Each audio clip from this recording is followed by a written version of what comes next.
Intelligence, ministry of డిఫెన్స్కి సంబంధించిన buildings వీటన్నిటిని target చేస్తూ at the same time Khamenei palace ఏదైతే ఉందో తెహరాన్లో తన ప్యాలెస్ని కూడా టార్గెట్ చేసుకుంటూ మిసైల్స్ని స్ట్రైక్ చేశారు. సో టాప్ లెవెల్, టాప్ ఆర్డర్లో ఎవరైతే లీడర్స్ ఉన్నారో, ఇటు ఖమేనీ కానీ మినిస్టర్స్ కానీ వీరందరినీ టార్గెట్ చేస్తూ ఇటు వెనిజువేలాలో ఎలా అయితే ప్రెసిడెంట్ని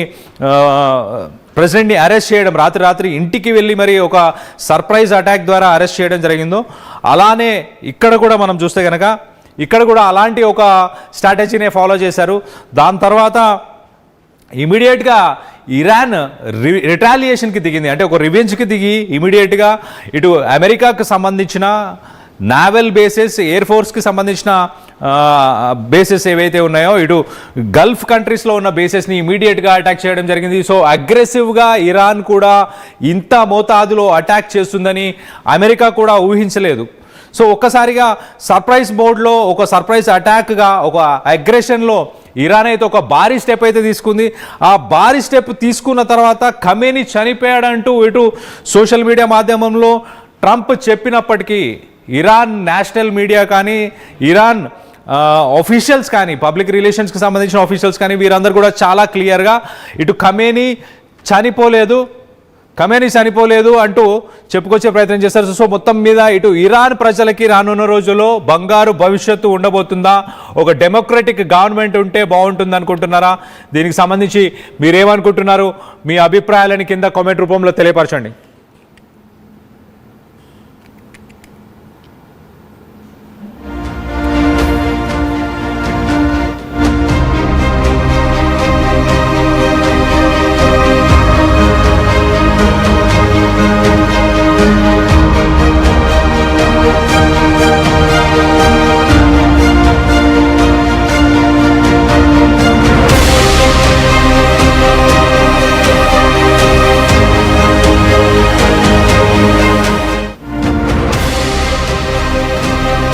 సో గల్ఫ్ నేషన్స్ని టార్గెట్ చేసిన తర్వాత అందరూ కొంత అనుమానం అయితే వ్యక్తపరిచారు. ఖమేనీ చనిపోలేదు కాబట్టి ఇటు గల్ఫ్ నేషన్స్ని టార్గెట్ చేశారు, ఇరాన్ అగ్రెసివ్గా వార్కి వెళ్ళే పరిస్థితి ఉన్నట్టు తెలుస్తుంది. సో మొత్తం మీద రానున్న రోజుల్లో అంటే ఇటు అమెరికా కానీ ఇజ్రాయెల్ కానీ ఇటు అమెరికా ఎపిక్ ఫ్యూరీ ఆపరేషన్ పేరు, అంటే ఇటు అమెరికా ఇరాన్పై దాడిని ఒక ఎపిక్ ఫ్యూరీ అనే ఒక ఆపరేషన్, దానికి ఒక పేరుని పెట్టారు ఎపిక్ ఫ్యూరీ అంటూ. మొత్తానికైతే సో ఒక ఎపిక్ వార్ అంటూ దాన్ని ముందుకు తీసుకెళ్లే ప్రయత్నం చేశారు. At the same time Israel ఒకసారి మనం చూస్తే కనుక లయన్స్ రోర్ అంటూ, అంటే ఒక గర్జించే సింహంకి సంబంధించిన ఒక ఆపరేషన్ వారికి కూడా ఒక అలాంటి పేరు పెట్టిన తర్వాత, అంటే ఇది ఒక సిరీస్ ఆఫ్ ఈవెంట్స్, అంటే కొన్ని రోజుల పాటు దాడులు జరిగే అవకాశం ఉంది.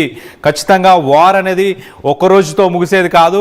ఖచ్చితంగా మేము దీన్ని కొన్ని వారాల పాటు, అవసరం అంటే కొన్ని రోజులు, కొన్ని నెలల పాటు కూడా నడిపించే అవకాశం ఉంది.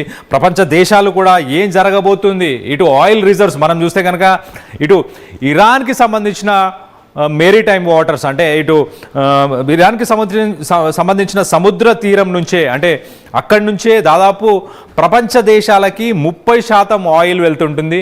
గల్ఫ్ కంట్రీస్ అన్నిటికీ సంబంధించిన ఆయిల్ ట్యాంకర్స్ అన్నీ కూడా ఇరాన్ గుండా, స్ట్రైట్ ఆఫ్ హార్మోజ్ గుండానే అవన్నీ ప్రపంచ దేశాలకు వెళ్ళే ఒక రూట్. ఆ రూట్ని నెక్స్ట్ ఇరాన్ బ్లాక్ చేసే అవకాశం ఉందా? గల్ఫ్ దేశాల మీద ఆల్రెడీ మిసైల్స్ని సంధించి గల్ఫ్ దేశాల మీద ఆల్రెడీ మిసైల్స్తోని అటాక్ చేసి వాటన్నిటిని కూడా ఒక్కసారిగా వార్లోకి లాగి వాటన్నిటి కూడా ప్రపంచ దేశాలని భయభ్రాంతులకు గురి చేసింది. మనం చూస్తే కనుక ఒక్కసారి ఇటు ప్రపంచ దేశాలన్నీ కూడా ఒక్కసారి షాక్కి గురయ్యాయి. గతంలో అమెరికా అటాక్ చేస్తే కనుక ఖచ్చితంగా మేము గల్ఫ్ దేశాలని ఇన్వాల్వ్ చేస్తాము అంటూ ఇటు ఖమేనీ చేసిన ఆ స్టేట్మెంట్స్ అన్నీ కూడా నిజం అవ్వడంతో మొత్తానికైతే ఒక్కసారిగా ప్రపంచ దేశాలన్నీ షాక్ అయ్యాయి. ఇటు ఆయిల్ నిల్వలు ఏం జరగబోతున్నాయి, రానున్న రోజుల్లో ఎలాంటి సిచ్యువేషన్ ఉండబోతుంది, మరో పక్కన ఇటు స్టాక్ మార్కెట్స్ పతనం అవ్వడం, ఇటు బంగారం సిల్వర్కి సంబంధించిన ధరలు ఒక్కసారిగా ఆకాశాన్ని అంటడం, ఇవన్నిటి వల్ల ఒక ఆర్థిక మాంద్యం, ఒక గ్లోబల్ రిసెషన్ ఏమైనా రాబోతుందా అని ఒక్కసారిగా ఉలిక్కిపడ్డారు. ఒకసారి దీనికి సంబంధించి మరిన్ని డీటెయిల్స్ మరి కాసేపట్లో మాట్లాడుకుందాం. ప్రస్తుతానికి ఇటు United states president Donald Trump says Iranian supreme leader ఆయతుల్లా Ali Khamenei is dead after Israeli US attacks on Iran. Trump wrote in a post on his Truth Social platform that 86-year-old Khamenei was killed in the joint American-Israeli strikes, which began early on Saturday. So he was unable to avoid our intelligence and highly sophisticated tracking systems, and working closely with Israel, there was not a thing he or the other leaders that have been killed along with him could do. So మొత్తం మీద ఇటు Trump తన social media పోస్ట్లో చాలా క్లియర్గా this is the single greatest chance for the Iranian people to take back there country. ప్రజలు, ఇరాన్లో ఉన్న ప్రజలు తమ దేశాన్ని తమ చేతుల్లోకి తీసుకోవడానికి ఇది సింగిల్ గ్రేటెస్ట్ ఛాన్స్, ఇంతకంటే మంచి అవకాశం దొరకదు అంటూ మొత్తానికైతే ఇటు ఇరానియన్ ప్రజలను ఉద్దేశిస్తూ ట్రంప్ సోషల్ మీడియా మాధ్యమంలో మాట్లాడుతున్నాడు. సో మొత్తం మీద ఖమేనీ ఒక సీనియర్ ఇజ్రాయలీ అఫీషియల్ చాలా క్లియర్గా ఒక స్టేట్మెంట్ అయితే ఇస్తున్నారు. ఖమేనీకి సంబంధించిన మృతదేహాన్ని కూడా మేము ఇప్పుడు ప్రస్తుతానికి లొకేట్ చేశాము. ఆ మృతదేహం ఎక్కడ ఉంది ఏంటి అనేది కూడా ఇటు ఇజ్రాయలీ అఫీషియల్స్ చెప్పుకొచ్చే ప్రయత్నం చేస్తున్నారు. మొత్తం మీద ఇటు Iran's Tasnim Mehr news agencies మాత్రం Khamenei firm in commanding the field, Khamenei ఇంకా బతికే ఉన్నాడంటూ కొన్ని ఇరాన్కి సంబంధించిన కొన్ని మీడియా ఏజెన్సీస్ అయితే చెప్పుకొచ్చే ప్రయత్నం చేసింది. సో మొత్తం మీద పబ్లిక్ రిలేషన్స్ ఖమేనీ ఆఫీస్ మాత్రం ఒక మెంటల్ వార్ఫేర్ని నడిపించే ప్రయత్నం చేశాయి అంటూ చెప్పుకొచ్చే ప్రయత్నం చేశాడు. సో మొత్తం మీద ఓవరాల్గా ఇంట్రెస్టింగ్ టర్న్అవుట్ అనుకోవచ్చు. సో మొత్తం మీద ఇటు ఖమేనీకి సంబంధించిన మృతదేహాన్ని కూడా మేము ఫైండ్ అవుట్ చేశామంటూ ఇటు ఇజ్రాయెల్కి సంబంధించిన ఆఫీషియల్స్ చెప్పుకొచ్చే ప్రయత్నం చేస్తున్నారు. మరి ఖమేనీ ప్యాలెస్ పరిసర ప్రాంతంలోనే తన మృతదేహం ఉందా?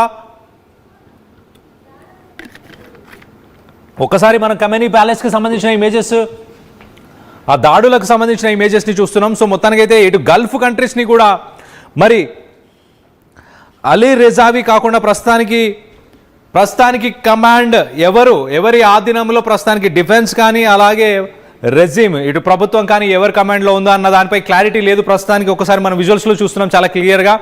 ఇటు గల్ఫ్ కంట్రీస్ పైన అటాక్ చేశాడు. గల్ఫ్ కంట్రీస్లో అన్నిట్లో ఒక్కసారిగా అటాక్ చేయడంతో ఇటు గల్ఫ్ కంట్రీస్ కూడా ఒక్కసారి ఆలోచనలో పడిపోయాయి. యుద్ధానికి మేము కూడా వెళ్ళాలా, యుద్ధంలో భాగం అవ్వాలా, ఇటు అమెరికాకి సపోర్ట్ చేయాలా, ఇజ్రాయెల్కి సపోర్ట్ చేయాలా అన్న కన్ఫ్యూషన్కి వెళ్ళిపోయాయి.